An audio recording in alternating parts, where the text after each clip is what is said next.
ಆಗರಿ ರಘುರಾಮ ಭಾಗವತರ ಸಂಸ್ಮರಣೆ ಇದು. ನಮ್ಮ ಜೊತೆ ನೆನಪುಗಳನ್ನ ಹಂಚ್ಕೊಳ್ತಾ ಇದ್ರು ನಿತ್ಯಾನಂದ್ ಕಾರಂತ ಪೊಳಲಿ ಅವರು ಹಂಚ್ಕೊಳ್ತಾ ಇದ್ರು. ಬನ್ನಿ ಇನ್ನಷ್ಟು ವಿಚಾರಗಳ ಬಗ್ಗೆ ಮಾತಾಡ್ಸೋಣ. ಸರಿಗ ಆಗರಿ ಭಾಗವತರು ಸುಮಾರು ದಿಗ್ಗಜ ಕಲಾವಿದರನ್ನ ಕುಣಿಸಿದಂತವರು, ಅವರ ರಂಗ ನಿರ್ದೇಶನದ ಬಗ್ಗೆ ಒಂದ್ ಸ್ವಲ್ಪ ಹೇಳಿ.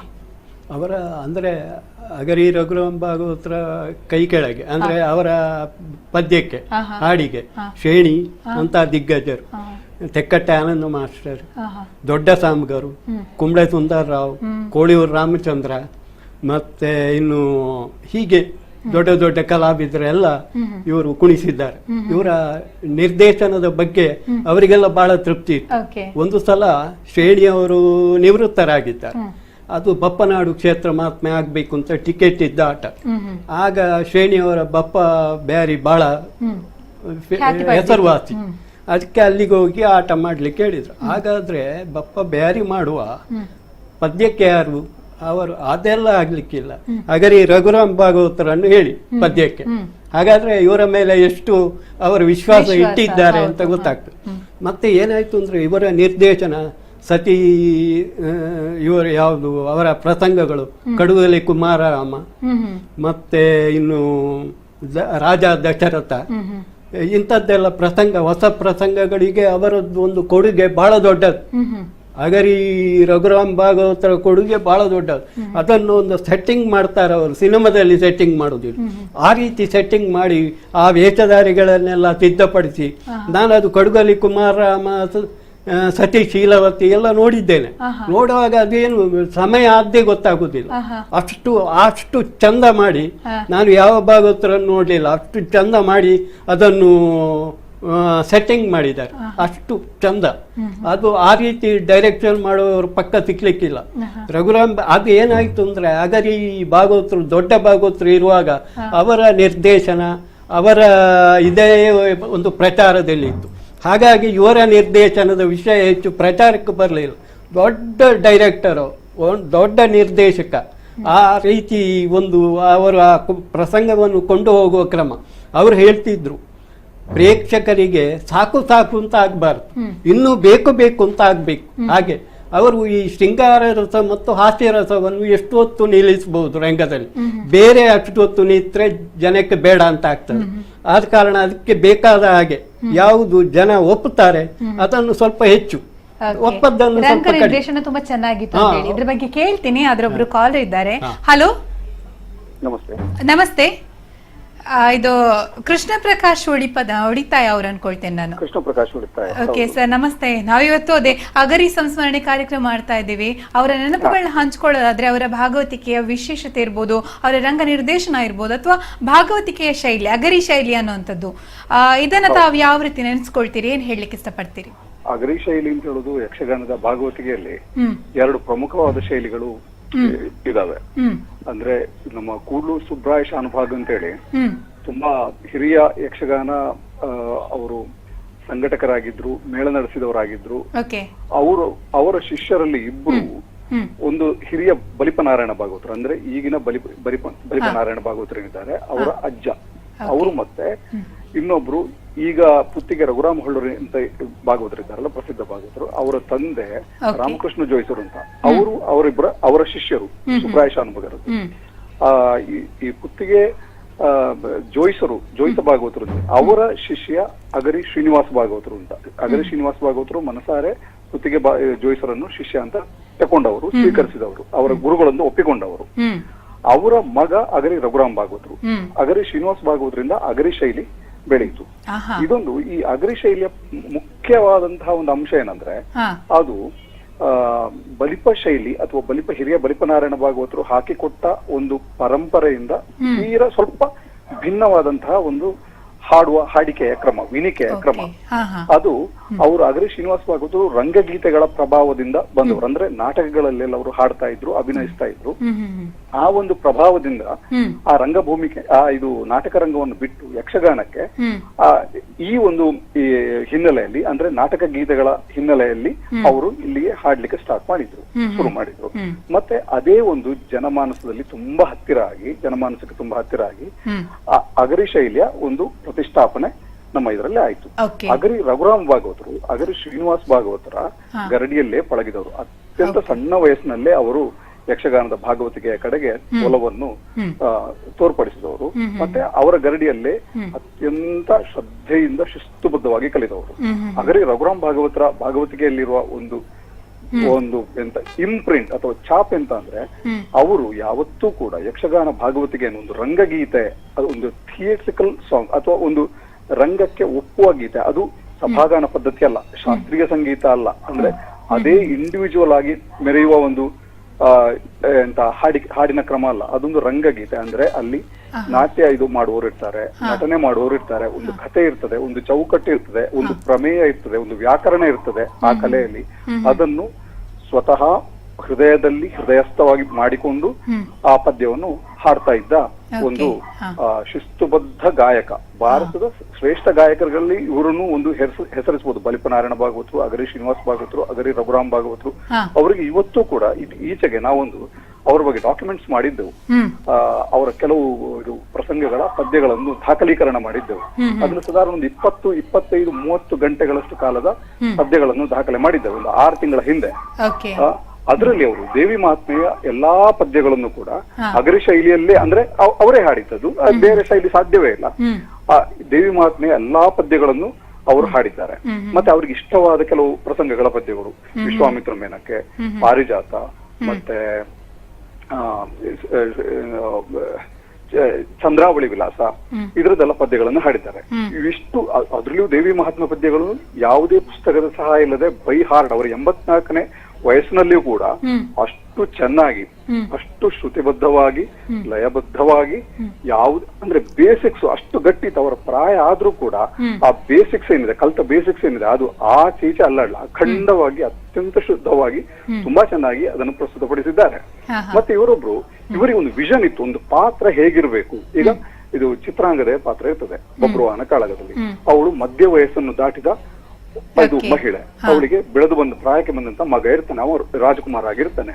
ಆ ಟೈಮಲ್ಲಿ ಆ ಚಿತ್ರಾಂಗದೆ ಅರ್ಜುನ ಬಂದ ಅಂತ ಹೇಳುವ ಸನ್ನಿವೇಶದಲ್ಲಿ ಅವಳು ಹೇಗೆ ಅವಳು ಬಿಹೇವ್ ಮಾಡ್ಬೇಕು ಅಂದ್ರೆ, ಒಂದು ಇದು ಗಂಡ ಬಂದ ಅಂತ ಹೇಳುವಾಗ ಇದು ಸುಧನ್ವನ ಪತ್ನಿ ಪ್ರಭಾವತಿಯ ರೀತಿಯಲ್ಲಿ ಆ ರಸವನ್ನು ವ್ಯಕ್ತಪಡಿಸ್ಬೇಕಾ, ಅಥವಾ ಒಂದು ಪ್ರೌಢ ಮಹಿಳೆ ಗಂಡನಲ್ಲಿ ಹೋಗುವಾಗ ಹೇಗಿರ್ತಾಳೆ, ಆ ಒಂದು ಗಾಂಭೀರ್ಯ, ಆ ಒಂದು ಉದ್ವೇಗ ಬಂದ್ರೂ ಕೂಡ ಅದನ್ನು ತೋರ್ಪಡಿಸಿಕೊಳ್ಳಿಕ್ಕೆ ಆಗದಂತಹ ಸ್ಥಿತಿ.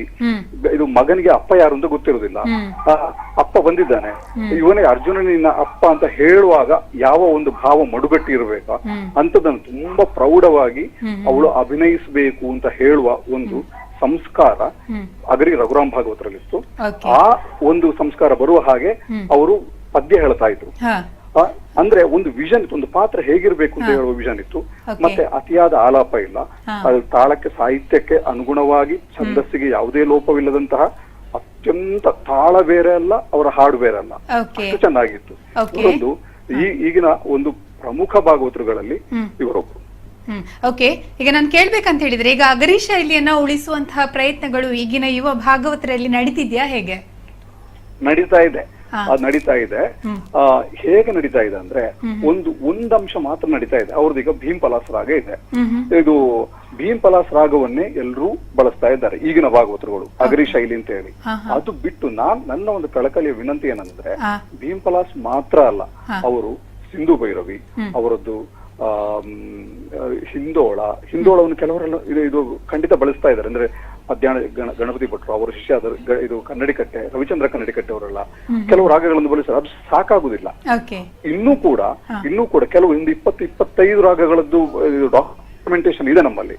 ಅದನ್ನೆಲ್ಲ ಬಳಸಿಕೊಡ್ಬೇಕು ಅಂತ ಹೇಳುವ ಒಂದು ಕಾಳಜಿ ನಮ್ಮಲ್ಲಿದೆ. ಹಾಗೆ ಅಗರಿ ಶ್ರೀನಿವಾಸ ಭಾಗವತರ ಶಿಷ್ಯರಾದಂತಹ ಗಜಂತೋಡಿ ಸುಬ್ರಾಯ ಭಟ್ರು, ಅವರ ಮೂಲಕ ಇನ್ನೊಂದು ಯಾರಾದ್ರೂ ಅಗರಿ ಶೈಲಿಯನ್ನು ಕಲಿಬೇಕು ಅಂತ ಹೇಳುವ ಮನಸ್ಸಿದ್ದವರಿಗೆ ಕಲಿಸುವಂತಹ ಒಂದು ಕಾರ್ಯಕ್ರಮವೂ ಕೂಡ ಮಾಡಬಹುದು. ಅಗರಿ ಶೈಲಿ ಯಕ್ಷಗಾನಕ್ಕೆ ತುಂಬಾ ತುಂಬಾ ಇಂಪಾರ್ಟೆಂಟ್. ಅದು ಉಳಿಲೇಬೇಕು, ಬೆಳಿಲೇಬೇಕು. ಓಕೆ ಸರ್, ಧನ್ಯವಾದ, ತುಂಬಾ ಧನ್ಯವಾದ. ನಮ್ಮ ಕೂಡ ವಾಹಿನಿ ಜೊತೆ ಮಾತನಾಡಿ ಅವರ ನೆನಪುಗಳನ್ನ ಹಂಚ್ಕೊಂಡಿದ್ದೀರಿ, ತುಂಬಾನೇ ಧನ್ಯವಾದ ನಿಮ್ಗೆ. ಎಸ್, ಈಗ ರಂಗದ ನಿರ್ದೇಶನದ ಬಗ್ಗೆ ಮಾತಾಡ್ತಾ ಇದ್ರಿ. ಇವರು ಕೂಡ ಸಾಕಷ್ಟು ವಿಚಾರಗಳನ್ನ ಹೇಳಿದ್ರು. ಅವ್ರ ರಂಗದಲ್ಲಿ ಯಾವ ರೀತಿ ಅಥವಾ ಅವರ ಭಾಗವತಿಕೆಯ ವಿಶೇಷತೆ ಏನು, ಇವಾಗ ಉಳಿಸುವಂತ ಪ್ರಯತ್ನಗಳು ನಡೀತಾ ಇದೆಯಾ ಅನ್ನುವಂಥದ್ದು. ಸೊ ನಾವು ಹೇಳ್ತಾ ಇದ್ರಿ, ಒಬ್ರು ಕ್ರಿಯಾಶೀಲ ಅಥವಾ ಕ್ರಿಯಾತ್ಮಕ ಒಂದು ರಂಗ ನಿರ್ದೇಶಕರಾಗಿದ್ರು ಅಂತೇಳಿ. ಮುಂದುವರಿಸಿ. ಅಂದರೆ ಅವರು ಅಗರಿ ರಘುರಾಮ್ ಭಾಗವತರು ಶೃಂಗಾರ ರಸದ ಪದ್ಯ ಅದು ಬಳಿರೆ ಚಂದ್ರಾವಳಿ ನಿನ್ನನ್ನು ಕಾಣದೆ ಚಂದ್ರಾವಳಿ ಇಲ್ಲ ಅದೆಲ್ಲ ಕೇಳುವಾಗ ಉಂಟಲ್ಲ ನಮ್ಮ ಮೈ ರೋಮಾಂಚನ ಆಗ್ತದೆ. ಅಷ್ಟು ಶೃಂಗಾರಸದ ಪದ್ಯ ಅದು, ತಂದೆಯೂ ಹಾಗೆ ಮಗನೂ ಹಾಗೆ. ಆಮೇಲೆ ಕರುಣಾರಸ, ಈಗ ಅದು ಕಡುಗಲಿ ಕುಮಾರರಾಮ ಹೇಳಿದೆ, ಅದು ತಾಯಿಯೇ ಮಗನನ್ನು ಅಂದ್ರೆ ಮಲತಾಯಿಯವರು ಮಗನನ್ನು ಆಚೆ ಮಾಡುವ ಒಂದು ಸನ್ನಿವೇಶ ಬರುತ್ತೆ. ಆಗ ಆ ಮಗನ ಒಂದು ಆಕ್ಷನ್ ಅಂದ್ರೆ ಒಂದು ಅಭಿನಯ, ಆಗ ಅವರು ಹೇಳುವ ಒಂದು ಪದ್ಯ ಉಂಟದು, ಅದು ಅಷ್ಟು ಪರಿಣಾಮಕಾರಿ. ಯಾರು ಪ್ರೇಕ್ಷಕರಿಗೆ ಅದು ಅವಳಿಗೆ ಕಲ್ಲು ಹೊಡೆಯುವಂತ ಆಗುವಲ್ಲಿವರೆಗಿನ ಒಂದು ಸನ್ನಿವೇಶವನ್ನು ಅವರು ಸೃಷ್ಟಿ ಮಾಡ್ತಾ ಇದ್ರು.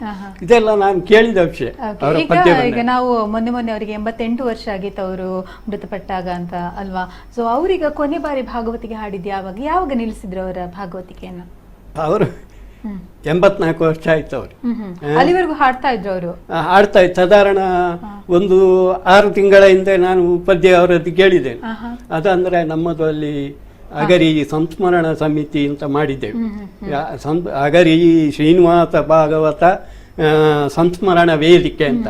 ಅದು ಪ್ರತಿ ವರ್ಷ ಒಬ್ಬ ಕಲಾವಿದನಿಗೆ ಅದು ಬಹಳ ದೊಡ್ಡ ರೀತಿಯಲ್ಲಿ ಒಂದು ಪ್ರಶಸ್ತಿ ಕೊಡ್ತೇವೆ. ಆ ಸಂದರ್ಭದಲ್ಲಿ ಎಲ್ಲ ಪದ್ಯ ಹೇಳಿದ್ದಾರೆ ಅವರು. ಇತ್ತೀಚೆಗೆ ಒಂದು 7-8 ತಿಂಗಳ ಹಿಂದೆ ನಾನು ಪದ್ಯ ಕೇಳಿದ್ದೇನೆ ಅವರು.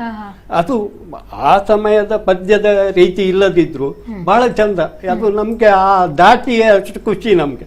ಅಗರಿ ಶೈಲಿಯ ದಾಟಿಯನ್ನು ಕೇಳುವುದೇ ನಮ್ಗೆ ಬಹಳ ಖುಷಿ. ಅದು ಹಾಡಿದ್ದಾರೆ ಅವರು.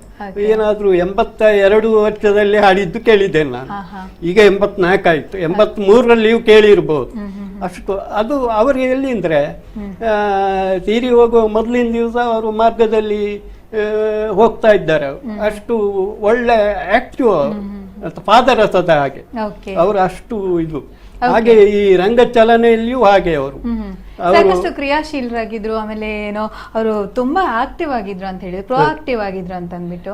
ಇವಾಗ ಅವರು ಭಾಗವತಿಕೆ ಹಿಂದಿನ ಕಾಲದಲ್ಲಿ ಯಾವ ರೀತಿ ಅಂತ ಇತ್ತು ಅಂತ ಹೇಳಿ ಅವ್ರು ಒಬ್ರೇ ಹಾಡ್ತಾ ಇದ್ರು ಅಲ್ವಾ? ಇಡೀ ಪ್ರಸಂಗಕ್ಕೆ ಒಬ್ರೇ ಭಾಗವತರು ಹಾಡ್ತಾ ಇದ್ರು. ಈಗ ಹಾಗಿಲ್ಲ, 2-3 ಜನ 4 ಜನ ಇರ್ತಾರೆ. ಸೊ ಏನಾದ್ರೂ ವಿಶೇಷತೆ ಇತ್ತು ಒಬ್ರೇ ಭಾಗವತರು ಹಾಡೋದಕ್ಕೂ 3-4 ಜನ ಹಾಡೋದಕ್ಕೆ? ಏನ್ ವ್ಯತ್ಯಾಸ, ಏನ್ ಲಾಭ, ಏನ್ ನಷ್ಟ? ಅಂದ್ರೆ ಚಿಕ್ಕ ಪ್ರಾಯದ ಬಾಲೆ ಚದುರೆ ನಿನ್ನಂಗ ಹೇಳುವ ಪದ್ಯದವರೆ ಬಂದು ಕೂತ್ರೆ ಭಾಗವತರು ಮಂಗಳಂ ಹೇಳುವಲ್ಲಿವರೆಗೂ ಒಬ್ಬರೇ. ಮೊದಲು ಎಲ್ಲಾ ಕಡೆಯಲ್ಲಿ ಅವರಿಗೆ ಸಾಧ್ಯ ಆಗ್ತದದು. ಅದಂದ್ರೆ ಅವರಿಗೆ ಆ ಕಲೆಯ ಮೇಲೆ ಅಷ್ಟು ಪ್ರೀತಿ ಉಂಟು, ಮತ್ತೆ ಅಂತಹ ಒಂದು ತಾಕತ್ತು ಇತ್ತು ಅವರಿಗೆ. ಹಾಗೆ ಅದು ಅಲ್ಲಿವರೆಗೂ ಅವರು ಹೇಳ್ತಾರೆ. ಇವರು ಅಷ್ಟು ಸಣ್ಣ ಪ್ರಾಯದಲ್ಲಿ ಬಂದಂತ ರಘುರಾಮ್ ಭಾಗವತರು ಬೆಳಿಗ್ಗೆವರೆಗೆ ಪದ್ಯ ಹೇಳಿದ್ದು ನಾನು ನೋಡಿದ್ದೇನೆ. ಅವರು 28 ವರ್ಷ 27 ವರ್ಷಕ್ಕೆ ಬಂದಿದ್ದಾರೆ ಮೇಳಕ್ಕೆ. ಬೆಳಿಗ್ಗೆವರೆಗೆ ಅವರು ಪದ್ಯ ಹೇಳಿದ್ದನ್ನು ಕೇಳಿದ್ದೇನೆ. ಆದ್ರೆ ಈಗ ಏನಾಗಿದೆ ಅಂದ್ರೆ 2-3 ಭಾಗವತರು, ಸಂಗೀತಕ್ಕೊಬ್ಬ, ಸಂಗೀತ ಆದ ಮೇಲೆ ಇನ್ನೊಬ್ಬ, ಆಮೇಲೆ ಒಂದು ಸ್ವಲ್ಪ ಇದಕ್ಕೆ ಪದ್ಯಕ್ಕೊಬ್ಬ ಇನ್ನೊಬ್ಬ, ಒಂದು 4 ಭಾಗವತರು 3 ಭಾಗವತರು ಹೀಗೆ ನಡೀತದೆ. ಅದೇನಾಗ್ತದೆ ಅಂದ್ರೆ ಸೂರ್ಯನವ ಅದೀಗ ಕಟೀಲ್ನಲ್ಲಿ ಹಾಗಾಗುದಿಲ್ಲ. ಅವರಿಗೆ ಇಷ್ಟು ಸಮಯದಲ್ಲಿ ನಿಲ್ಲಿಸ್ಬೇಕು ಅಂತ ಉಂಟು. ಬೇರೆ ಕಡೆಯಲ್ಲಿ ಒಂದು ನಿಧಾನ ಹೋಗಿ ಮತ್ತೆ ಭಾಗವತರಿಗೆ ಹೇಗೆ ಪ್ರಸಂಗವನ್ನು ಸಂಪೂರ್ಣ ಮಾಡುವುದು ಅಂತ ಆಗ್ತದೆ. ಅವರು ಒಂದಷ್ಟು ಹೇಳಿ ಅವರ ಕೆಲಸ ಮುಗಿಸಿ ಹೋಗ್ತಾರೆ. ಕೊನೆಯವನು ಒಟ್ಟು ಪದ್ಯ ಬನ್ನಿ ಹೋಗಿ ಮಾಡಿ ಆಟ ಮುಗಿಸ್ತಾರೆ. ಈ ಒಂದು ರಸೋತ್ಪತ್ತಿ ಅಂತ ಉಂಟು. ಅದೊಂದು ಆ ರಸೋತ್ಪತ್ತಿ ಹೇಳುವಂಥದ್ದಕ್ಕೆ ಈ 3-4 ಭಾಗವತರು ಬಂದ್ರೆ ಅದು ಸಂಚಕಾರವೇ. ಒಬ್ಬನೇ ಭಾಗವತ ಹಾಡಿದ್ರೆ ಆ ರಸೋತ್ಪತ್ತಿ ಆ ಇಡೀ ಎಲ್ಲ ಆದ ಮೇಲೆ ಉಂಟಾಗುವಂಥದ್ದು. ಈಗ ವೀಳ್ಯದಲ್ಲೇ ಜಗಿತಾರೆ, ನಿಮ್ಗೆ ಅಭ್ಯಾಸ ಇರ್ಲಿಕ್ಕೆ. ಸುಣ್ಣ, ಅಡಿಕೆ, ವೀಳ್ಯದಲ್ಲಿ ಅದು 3 ಜಗಿಯುವಾಗ ಮತ್ತೆ ಅದರಲ್ಲಿ ಒಂದು ರಸೋತ್ಪತ್ತಿ ಆಗ್ತದೆ. ಉಗುಳ್ಲಿಕ್ಕೆ ಮನಸ್ಸು ಬರುವುದಿಲ್ಲ. ಅದೇ ರೀತಿ ಕಲೆಯಲ್ಲಿಯೂ ಹಾಗೆ ಭಾಗವತ ಮತ್ತೆ ವೇಷಧಾರಿಗಳು ಹಿಮ್ಮೇಳ ಒಟ್ಟು ಸೇರುವಾಗ ಒಂದು ರಸೋತ್ಪತ್ತಿ ಆಗ್ತದೆ. ಅದು ಒಬ್ಬನೇ ಭಾಗವತ ಆದ್ರೆ ಆ ರಸೋತ್ಪತ್ತಿ ಬಹಳ ವಿಶೇಷ. ಯಾಕಂದ್ರೆ ಅವನಿಗೆ ಹೇಗೆ ಕೊಂಡೋಗ್ಬೇಕು ಅಂತ ಗೊತ್ತುಂಟು. ಸುರಿಗೆ ಹೇಗೆ ಕೊಂಡೋಗ್ಬೇಕು, ಮತ್ತೆ ಹೇಗೆ ಕೊಂಡೋಗ್ಬೇಕು ಅಂತ ಉಂಟು. ಈಗ ಏನಾಗ್ತದೆ ಅಂದ್ರೆ ಮತ್ತೆ ಕೊನೆಯ ಭಾಗವತ ಕೈಕಾಲು ಬಡ್ಕೊಳ್ತಾನೆ ಅಂದ್ರೆ ಅವನಿಗೆ ಮುಗಿಸ್ಬೇಕಾಗಿದೆ. ಹಾಗಾಗ್ತದೆ. ಆದ ಕಾರಣ ಒಬ್ಬ ಭಾಗವತ ಅದು ಈಗ ಆಗ್ಲಿಕ್ಕಿಲ್ಲ. ಇನ್ನೀಗ ಒಬ್ಬ ಭಾಗವತ ಹಾಡುವುದು ಅಂತ ಬರ್ಲಿಕ್ಕೆ ಸಾಧ್ಯ ಇಲ್ಲ. ಯಾಕಂದ್ರೆ ಇದಕ್ಕೆ ಹೋಗಿದ್ದಾರೆ. ಈ ಒಂದು 2 ಗಂಟೆ 3 ಗಂಟೆ ಪದ್ಯ ಹೇಳುವುದಕ್ಕೆ ಅವರು ಹೋಗಿದ್ದಾರೆ. ಬೆಳಿಗ್ಗೆವರೆಗೆ ಹೇಳಿದ್ರೆ ಅವರು ಮರುದಿವಸ ಬರ್ಲಿಕ್ಕಿಲ್ಲ. Okay. ಇಂಥ ಸ್ಥಿತಿ ಉಂಟು. ಆ ಹಿಂದಿನ ಕಾಲ ಹಾಗೆ ನಡೆಯಿತು. ಈಗ ಯಕ್ಷಗಾನ ಪ್ರಸಂಗ ಅಥವಾ ಆಗಿನ ಕಥೆಗಳು ಮತ್ತೆ ಈಗಿನ ಕಥೆಗಳಿಗೂ ಅಥವಾ ಈಗಿನ ಯಕ್ಷಗಾನ ಪ್ರದರ್ಶನಗಳಿಗೂ ಏನು ವ್ಯತ್ಯಾಸ ನಿಮ್ಮ ಕಾಲದಕ್ಕೂ ಈಗಿನ ಕಾಲದಕ್ಕೂ? ಅಂದ್ರೆ ಹಿಂದೆ ಅದೊಂದು ಕಾಲ ಅಂತ ಇತ್ತು. 1ನೇ ಕಾಲ, 2ನೇ ಕಾಲ, 3ನೇ ಕಾಲ, 4ನೇ ಕಾಲ ಅಂತ. ಈಗ ಇದು ಬಂತು, ಯಾವ ಕಾಲ ಮಿತಿ ಅಂತ ಬಂತು. ಅವರಿಗೆ ವೇಷಧಾರಿಗಳು 25-30 ಇದ್ದಾರೆ, ಎಲ್ರಿಗೂ ವೇಷ ಕೊಡ್ಬೇಕು, ಪ್ರಸಂಗ 4-5 ಇಡಬೇಕಾಗ್ತದೆ, ಈ ಕಾಲ ಮಿತಿಯಲ್ಲಿ ನಿಲ್ಲಿಸಬೇಕಾಗ್ತದೆ. ಆಗ ಏನಾಗ್ತದೆ, ಒಟ್ಟು ಓಡಿಸ್ತಾರೆ. ಸುರಿಗೆ ಬಂದ ಹಾಗೆ ಚಂಡೆಯವರು ಹೆಗಲಿಗೆ ಇದು ಚಂಡೆಯನ್ನು ಹೆಗಲಿಗೆ ಹಾಕಿ ಶುರು ಮಾಡ್ತಾರೆ, ಹೀಗಾಗ್ತದೆ. ಆಗ ಹಿಂದೆ ಹಾಗಿರ್ಲಿಲ್ಲ, ಅದು ಒಬ್ಬನೇ ಭಾಗವತ, ಅದು ಒಂದು ರೀತಿಯಲ್ಲಿ ಹೋಗ್ತಾ ಇತ್ತು, ಅದಕ್ಕೆ ಒಂದು ವಿಶೇಷವಾದಂತ ಒಂದು ಮೆರುಗಿತ್ತು. ಈಗ ಏನಾಗಿದೆ ಅಂದ್ರೆ ಎಲ್ಲರಿಗೂ ವೇಷ ಕೊಡ್ಬೇಕು, ಅವರನ್ನು ದೂರಿ ಪ್ರಯೋಜನ ಇಲ್ಲ, ದೂರ್ಲಿಕ್ಕೆ ಆಗುದಿಲ್ಲ. ಯಾಕಂದ್ರೆ ಭಾಗವತ ಶ್ರವಣ ಎಲ್ಲರಿಗೂ ವೇಷ ಕೊಡ್ಬೇಕು. ವೇಷ ಕೊಡ್ಬೇಕಾದ್ರೆ 2 ಪ್ರಸಂಗದಲ್ಲಿ 8 ಪಾರ್ಟ್ ಇಟ್ಕೊಂಡು ಕೊಡ್ಲಿಕ್ಕೆ ಆಗುದಿಲ್ಲ. ಹಾಗಾಗಿ 3-4 ಪಾತ್ರಗಳನ್ನು ಇಡಬೇಕಾಗ್ತದೆ. ಅದು ಇಷ್ಟರೊಳಗೆ ಮುಗಿಬೇಕು. ಮತ್ತೆಲ್ಲ ಜನ ಹೋಗ್ತಾರೆ, ಅವರಿಗೆ ಆದಷ್ಟು ಬೇಗ ನಿಲ್ಲಿಸುವುದೇ ಸುಖ ಅಂತ ಇರ್ತದೆ. ಹಾಗಾಗಿ ಇದು ಈಗ ಓಡಿಸುವುದು ಅಂತ ಆಗಿದೆ, ಗಿಡ ಏರು ಅಂತ ಹೇಳ್ತಾರೆ ನೋಡಿ, ಹಾಗಾಗಿದೆ. ಓಕೆ, ಈಗ ರಂಗದ ಮೇಲೆ ಅವರೊಬ್ರು ದಕ್ಷ ರಂಗ ನಿರ್ದೇಶಕ ರಘುರಾಮ್ ಭಾಗವತರು ಅಂತ ಹೇಳಿದ್ರಿ. ಅವರ ವೈಯಕ್ತಿಕ ಜೀವನ ಹೇಗಿತ್ತು? ತುಂಬಾ ಶಿಸ್ತಿಂದ ಕೂಡಿತಾ ಅಥವಾ ಅವರ ಕುಟುಂಬದ ಬಗ್ಗೆ ಒಂದ್ ಸ್ವಲ್ಪ ಹೇಳಿ. ಕುಟುಂಬ ಅಂದ್ರೆ ಅವರಿಗೆ 3 ಗಂಡು ಮಕ್ಕಳು, ಅದೇ ಅಗರಿ ಎಂಟರ್ಪ್ರೈಸಸ್ ಅವರು, ಆಮೇಲೆ ಇನ್ನೊಬ್ರು ಶ್ರೀನಿವಾಸ್ ಅಂತ ಇದ್ದಾರೆ, ಮತ್ತೊಬ್ರು ವಾದಿರಾಜ ಅಂತ ಇದ್ದಾರೆ, ಹಾಗೆ ಮತ್ತೆ ಮಂಗಳ ಅಂತ ಮಗಳಿದ್ದಾಳೆ. ಹೀಗೆ 4 ಮಂದಿ. ಅವರು ಮೇಳದಲ್ಲಿರುವಾಗ ಕಷ್ಟಪಟ್ಟಿರ್ಬೋದು, ನಾನು ಆಲೋಚನೆ ಮಾಡೋದು. ಆದರೆ ಆ ದೇವರ ಸೇವೆ ಮಾಡಿ, ಸುರತ್ಕಲ್ ಮಾರಿಗುಡಿ ಆ ದೇವರ ಸೇವೆ ಮಾಡಿದ ದೆಸೆಯಿಂದ ಅವರ ಮಕ್ಕಳೆಲ್ಲ ಒಳ್ಳೆ ಸ್ಥಿತಿಗೆ ಬಂದಿದ್ದಾರೆ. ಅವರ ಕೊನೆ ಕಾಲ ಬಹಳ ಒಳ್ಳೆಯದು, ಅವರಿಗೆ ಬಹಳ ಸಂತೃಪ್ತಿಯನ್ನು ಕೊಟ್ಟಂತ ಕಾಲ. ಆದರೆ ಅವರು ಆ ಕಾಲದಲ್ಲಿ ಎಲ್ಲ ಕಷ್ಟಪಟ್ಟ ಇರಬಹುದು ಅಂತ ನಾನು ಊಹನೆ ಮಾಡೋದು. ಅವರ ಒಂಥರ ಮಾನದನ, ಒಂದು ಬಾಯಲ್ಲಿ ಅವರ ತಂದೆಯೂ ಹೇಳಲಿಕ್ಕಿಲ್ಲ, ಇವರು ಹೇಳಲಿಕ್ಕಿಲ್ಲ. ಎಂತ ಕಷ್ಟ ಕಾರ್ಪಣ್ಯ ಯಾವುದೇ ಇರಲಿ, ರಂಗಸ್ಥಳಕ್ಕೆ ಬಂತ ಅದೆಲ್ಲ ಬದಿಗೆ, ಏಕಾಗ್ರತೆ ಆ ರಂಗಸ್ಥಳದಲ್ಲಿ ಆಟದ ಬಗ್ಗೆ, ಆಟ ಒಳ್ಳೆಯದಾಗ್ಬೇಕು, ಅದುವೇ ಅವರ ಇದು. ಅದು ಅವರ ತಂದೆಗೂ ಹಾಗೆ ಇತ್ತು, ಇವರಿಗೂ ಹಾಗೆ ಇತ್ತು. ಏಕಾಗ್ರತೆ, ಆ ಕಷ್ಟವೋ ಕಾರ್ಪಣ್ಯವೋ ಸಮಸ್ಯೆಯೋ ಅದೆಲ್ಲ ಬದಿಗೆ. ಆಮೇಲೆ ಬೆಳಿಗ್ಗೆ ಅದನ್ನು ತಲೆಯಲ್ಲಿ ಹೊತ್ತುಕೊಳ್ಬಹುದು ಅಷ್ಟೇ ಹೊರತು ಅಲ್ಲಿವರೆಗೆ ಯಾವುದೂ ಇಲ್ಲ. ಆದ ಕಾರಣ ಆ ಏಕಾಗ್ರತೆಯಲ್ಲಿ ಅದು ಕೆಲಸ ಮಾಡಿದ್ದಾರೆ. ಅವರಿಗೆ ಕಷ್ಟ ನಷ್ಟ ಬಂದಿರಬಹುದು, ಆದರೆ ಕೊನೆಗೆ ಬಹಳ ಸುಖವನ್ನು ಪಡೆದಿದ್ದಾರೆ. ಮಕ್ಕಳೆಲ್ಲ ಒಳ್ಳೆಯ ಸ್ಥಿತಿಯಲ್ಲಿ ಬಂದಿದ್ದಾರೆ, ಅದು ಅವರಿಗೆ ಬಹಳ ಸಮಾಧಾನವನ್ನು ಕೊಟ್ಟಿದೆ. ಅದೇ ಅಗರಿ ಸಂಸ್ಮರಣೆ ಅಂತ ಮಾಡ್ತಾರೆ ನೋಡಿ, ಅದಕ್ಕೆ ತುಂಬಾ ಲಕ್ಷಗಟ್ಟಲೆ ಕಷ್ಟ ಮಾಡ್ತಾರೆ. ಹೌದು, ಈಗ ಅಗರಿ ಪರಂಪರೆಯನ್ನು ಉಳಿಸ್ಲಿಕ್ಕೋಸ್ಕರ ಅಗರಿ ಪ್ರಶಸ್ತಿ ಅನ್ನೋದನ್ನ ನೀಡ್ತಾ ಬಂದಿದ್ದಾರೆ, ತಾವು ಕೂಡ ನೀಡಿದ್ದಾರೆ ಅನ್ಕೊಳ್ತೀನಿ ನಾನು. ಹೇಗೆ ಅಗರಿ ಪ್ರಶಸ್ತಿಯನ್ನು ಅವ್ರು ನೀಡ್ತಾ ಬಂದಿದ್ದಾರೆ. ಆ ಒಂದು ಪರಂಪರೆಯನ್ನು ಉಳಿಸ್ಬೇಕು ಅಥವಾ ಕಲಾವಿದರನ್ನ ಬೆಳೆಸಬೇಕು ಅನ್ನೋ ನಿಟ್ಟಲ್ಲಿ ಇದೊಂದು ನಡೆದು ಬರ್ತಾ ಇದೆ ಅಂತಾನೆ ಹೇಳ್ಬೋದು. ಬಟ್ ಅವರಿಗೆ ಸಿಕ್ಕಿರುವಂತ ಪ್ರಶಸ್ತಿಗಳು ಅಥವಾ ಅವರಿಗೆ ಸಿಕ್ಕಿರುವಂತ ಸನ್ಮಾನಗಳು ಕಡಿಮೆ ಆಗಿತ್ತು ಅನ್ನುವಂತಹ ನೋವು ಕೊರಗು ಅವರಿಗಿತ್ತ ಹೇಗೆ? ಇವರಿಗೆ ಅವರಿಗೂ ಈಗ ರಾಜ್ಯ ಪ್ರಶಸ್ತಿ ಬಾರದೇ ಇರಬಹುದು. ಶ್ರೀನಿವಾಸ್ ಮಲ್ಯರ ಒಂದು ಪ್ರಶಸ್ತಿ, ವಿಟ್ಲ ಜೋಶಿ ಅವರ ಪ್ರಶಸ್ತಿ, ಆಮೇಲೆ ಇವರು ಕುರಿಯ ವಿಠಲ್ ಶಾಸ್ತ್ರಿಗಳ ಪ್ರಶಸ್ತಿ, ಪೊಲ್ಯ ದೇಜಪ್ಪ ಶೆಟ್ಟಿ ಅಂತ ಭಾರಿ ದೊಡ್ಡ ಅರ್ಥಧಾರಿದ್ರು, ಅವರ ಪ್ರಶಸ್ತಿ. ಈ ಪ್ರಶಸ್ತಿಗಳು ಇದೆಲ್ಲ ದೊಡ್ಡ ಪ್ರಶಸ್ತಿಗಳು. ಕುರಿಯ ವಿಠಲ್ ಶಾಸ್ತ್ರಿಗಳ ಪ್ರಶಸ್ತಿ, ಪೊಲ್ಯ ದೇಜಪ್ಪ ಶೆಟ್ಟರ ಪ್ರಶಸ್ತಿ, ಇಂಥದ್ದೆಲ್ಲ ಬಂದಿದೆ. ಇನ್ನು ನಿಮ್ಮ ರಾಜ್ಯ ಪ್ರಶಸ್ತಿ ಎಲ್ಲ ಹೋಲಿಕೆಯಲ್ಲಿ ಅದರಲ್ಲಿ ವಿಶೇಷ ಇರಬಹುದಷ್ಟೇ ಹೊರತು ಈ ಪ್ರಶಸ್ತಿ ಏನು ಸಣ್ಣದಲ್ಲ, ತುಂಬಾ ಪ್ರಶಸ್ತಿ ಬಂದಿದೆ. ಏನಾದ್ರೂ ಒಂದು 50-60 ಪ್ರಶಸ್ತಿ ಇದು ಸನ್ಮಾನಗಳು ಅವರಿಗಾಗಿದೆ. ಕೊನೆಯದಾಗಿ ಅಗರಿ ರಘುರಾಮ್ ಭಾಗವತರ ಬಗ್ಗೆ ಏನ್ ಹೇಳಲಿಕ್ಕೆ ಇಷ್ಟಪಡ್ತೀನಿ? ಕೊನೆಯದಾಗಿ ಅವರ ಬಗ್ಗೆ ಏನ್ ಹೇಳಲಿಕ್ಕೆ ಇಷ್ಟಪಡ್ತೀನಿ? ಅಗರಿ ರಘುರಾಮ್ ಭಾಗವತರ ಅಂತ ಒಂದು ಸೌಜನ್ಯ ವ್ಯಕ್ತಿ ನಮ್ಗೆ ಸಿಕ್ಲಿಕ್ಕಿಲ್ಲ. ಈಗ ನಾನು ಅವರ ಕುಟುಂಬ ಮಿತ್ರ. ಎಲ್ಲಿವರೆಗೆ ಅಂದ್ರೆ ಅವರ ತಂದೆಯೂ ಹಾಗೆ ಮನೆಗೆ ಬಂದ್ರೆ ಒಳಗೆ ಅಡಿಗೆ ಮನೆಗೆ ಬರ್ತಾರೆ, ಏನಮ್ಮ ಗೌರಮ್ಮ ಹೇಗಿದ್ದೀರಿ ಅಂತ ಹೇಳಿ ವಿಚಾರಿಸ್ತಾರೆ. ನಮ್ಮ ಆಪ್ತ ಬಹಳ ಹತ್ತಿರದ ಸಂಬಂಧಿಕರು ಅಷ್ಟು ಸ್ನೇಹ ಬೆಳೆತಿದ್ದು ನನ್ಗೆ ಗೊತ್ತಿಲ್ಲ. ಇವರು ರಘುರಾಮ್ ರಾಯರು ಸಿಕ್ಕಿದ್ರೆ ಅಪ್ಪಿ ಹಿಡಿತಾರೆ ನನ್ನನ್ನು. ಯಾಕಂದ್ರೆ ಅವರಿಗೆ ಹಿಂದಿನ ಒಂದು ಆ ಒಂದು ಬಾಂಧವ್ಯದ ಮೇಲೆ ಪ್ರೀತಿ ಅವರಿಗೆ, ಆ ಬಾಂಧವ್ಯ ಆಗಿತ್ತು ಅಂತ. ಆದ ಕಾರಣ ಅಂತಹ ಒಬ್ಬ ಸೌಜನ್ಯ ಮೂರ್ತಿ ಸಿಕ್ಲಿಕ್ಕಿಲ್ಲ. ಓಕೆ, ಅಗರಿಯವರಿಂದ ಯುವ ಕಲಾವಿದರು ಅಥವಾ ಭಾಗವತರು ಕಲಿಯುವಂಥದ್ದು ಏನಿದೆ? ಕಲಿಯುವಂಥದ್ದು ಅಂದರೆ ಈ ಕಲೆಗೆ ಬಂದ ಮೇಲೆ ಇದು ಕಷ್ಟ ಉಂಟು. ಅದೇ ಅಗರಿ ಭಾಗವತರು ಮಗ ಕೆಲಸ ಬಿಟ್ಟು ಹೋಗುವಾಗ ಅವರಿಗೆ ಬೇಸರ ಆದ್ದು ಅಷ್ಟೇ. ಇದು ನಿಶಾಚರ ಹಾಗೆ ರಾತ್ರಿ ಇಡೀ ಕೂತ್ಕೊಳ್ಬೇಕು, ಇಲ್ಲಿ ಇಷ್ಟು ಒಳ್ಳೆಯ ಸರಕಾರದ ಕೆಲಸ ಬಿಟ್ಟು ಬಂದಲ್ಲ ಹೇಳಿ ಅವರಿಗೆ ವೇದನೆ ಆದಷ್ಟೇ ಹೊರತು ಬೇರೇನಲ್ಲ. ಹಾಗಿರುವಾಗ ಈ ಕಲೆ ಬಹಳ ಕಷ್ಟ ಉಂಟು.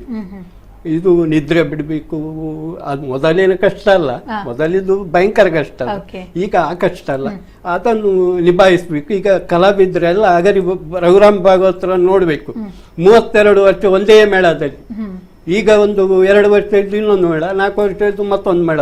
ಅವರು 32 ವರ್ಷ ಒಂದೇ ಮೇಳಕ್ಕೆ ಸೇರಿದ್ದು, ಒಂದೇ ಮೇಳದಿಂದ ನಿವೃತ್ತರಾಯ್ತು. ಅಂತಹ ಒಂದು ಆದರ್ಶವನ್ನು ಅವರು ಕೊಟ್ಟಿದ್ದಾರೆ. ಮತ್ತೆ ಸೌಜನ್ಯ, ಆ ಸೌಜನ್ಯವನ್ನು ಬೆಳೆಸಬೇಕು. ಇದು ನಾನೊಬ್ಬ ದೊಡ್ಡ ಭಾಗವತ ಅಂತ ಹೇಳಿ ಆಗಿಲ್ಲ ಅವರಿಗೆ. ಅವರು ಬಹಳ ಎಲ್ಲರೊಟ್ಟಿಗೂ ಅಷ್ಟು ಎರಕವಾಗ್ತಾರೆ. ಅಂತಹ ಒಂದು ಗುಣ ಎಲ್ಲ ಕಲಾವಿದರಿಗೂ ಬರಬೇಕು. ಅವರ ಒಂದು ಆದರ್ಶ ವ್ಯಕ್ತಿ ಅಂತ ಹೇಳಿ ನಾನು ತಿಳಿಸಿ. ತುಂಬಾ ಧನ್ಯವಾದ ಸರ್. ನಿತ್ಯಾನಂದ ಕಾರಂತರು ಪೊಳಲಿ ಅವರು, ತಾವು ಕೂಡ ದೊಡ್ಡ ಪ್ರಸಂಗಕರ್ತರು, ಅರ್ಥಧಾರಿಗಳು. ಇಷ್ಟೊತ್ತು ಕಾರಂತರ ಅಗರಿಯವರ ನೆನಪನ್ನ ನೀವು ನಮ್ಮ ಜೊತೆ ಹಂಚ್ಕೊಂಡಿದ್ದೀರಿ, ಅಗರಿ ರಘುರಾಮ್ ಭಾಗವತರ ನೆನಪುಗಳನ್ನ ಹಂಚ್ಕೊಂಡಿದ್ದೀರಿ. ಮತ್ತೊಮ್ಮೆ ಧನ್ಯವಾದ ಹೇಳ್ತಾ ಕಾರ್ಯಕ್ರಮ ಮುಗಿಸೋಣ. ಎಲ್ಲರಿಗೂ ನಮಸ್ತೆ. ಎಸ್ ವೀಕ್ಷಕರೇ, ನೋಡಿದ್ರಲ್ಲ ಇವತ್ತಿನ ಯಕ್ಷೋತ್ಸವ ವಿಶೇಷ ಸಂಚಿಕೆ ಅಗರಿ ರಘುರಾಮ್ ಭಾಗವತರ ಸಂಸ್ಮರಣೆ ಕಾರ್ಯಕ್ರಮ. ಇಷ್ಟ ಆಗಿರ್ಬೋದು ಅಂದ್ಕೊಳ್ತೀನಿ. ಕಾರ್ಯಕ್ರಮ ಮುಗಿಸ್ತಾ ಇದ್ದೀನಿ. ಮುಂದಿನ ಸಂಚಿಕೆಯಲ್ಲಿ ಮತ್ತೊಬ್ಬ ಯಕ್ಷಗಾನ ಕಲಾವಿದನ ಜೊತೆ ಬರ್ತೀನಿ ಅಂತ ಹೇಳ್ತಾ ನಮಸ್ಕಾರ. ಸಮಗ್ರ ಸುದ್ದಿ ಮತ್ತು ಮನರಂಜನೆಗಾಗಿ ನೋಡ್ತಾ ಇರಿ ನಮ್ಮ ಕುಡ್ಲ 24x7. ಇದು ವಿಶ್ವಾಸದ ಪ್ರತಿಬಿಂಬ.